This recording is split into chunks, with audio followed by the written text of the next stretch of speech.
So one of the things that an infinite mindset provides is sort of what I would call a quiet confidence or a calm confidence.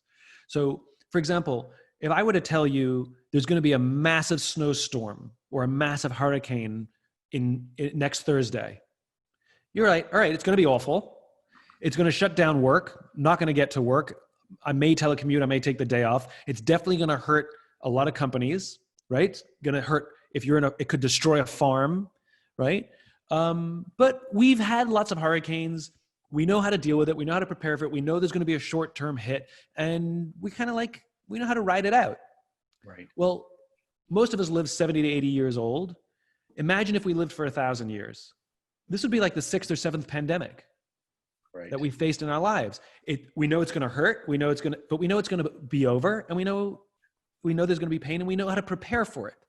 Yeah. So what an infinite mindset provides is it helps you see what we're going through now, not as the end, but rather just part of the journey.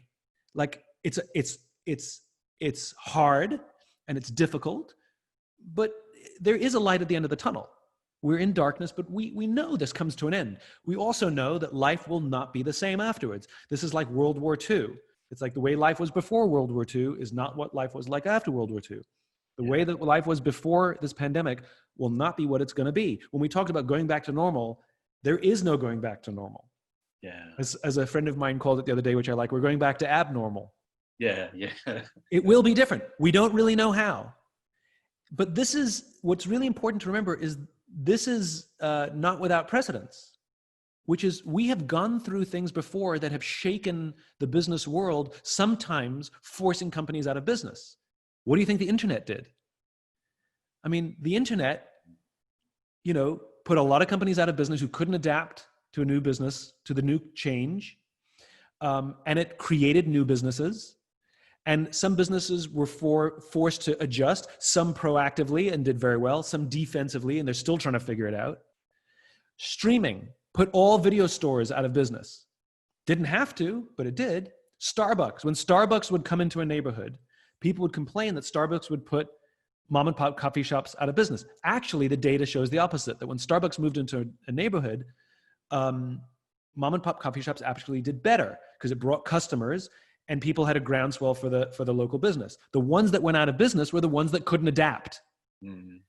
They still had that old ripped up couch because they had a monopoly on coffee shops. And when Starbucks came in with nice, clean stores, they simply complained about Starbucks and they went out of business. It's like taxis complaining about Uber.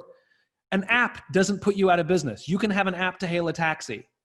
Yeah. It's because you have you have to adapt for the changing times, for new technologies, new companies, new competition, new ways of doing business.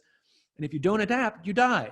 Now, that's not universal. Some companies, like video stores, some companies, this is just too much to bear, and there's very little we can do.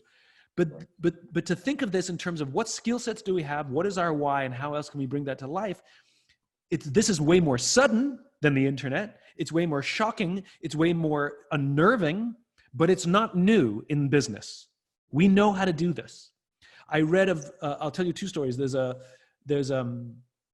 restaurant in New York City called Res Dora. It's a pasta restaurant. It's a relatively new restaurant. It's only been open about 9 months. So they're still they're still making a name for themselves. Mm. And of course, when New York City issued the order that restaurants could only be 50%, these guys saw the writing on the wall. They could see that this is going to get worse.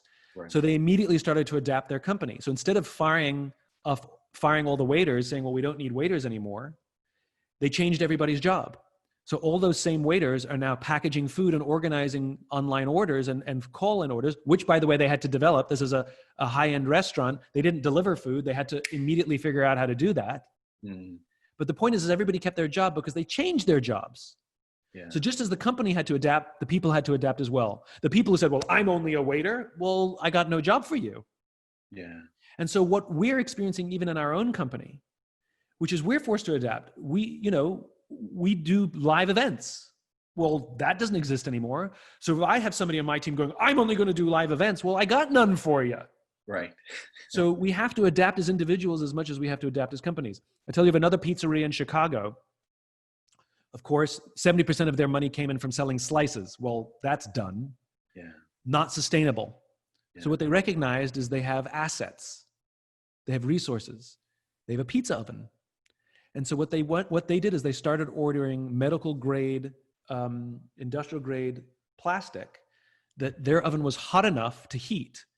And they started making face shields to sell to hospitals. Wow. So they're using their pizza oven to make face shields because they can get the oven hot enough to melt the plastic. Wow. I mean, genius. Yeah. Now, when this is all over, they may go back to selling pizzas or they may have two businesses.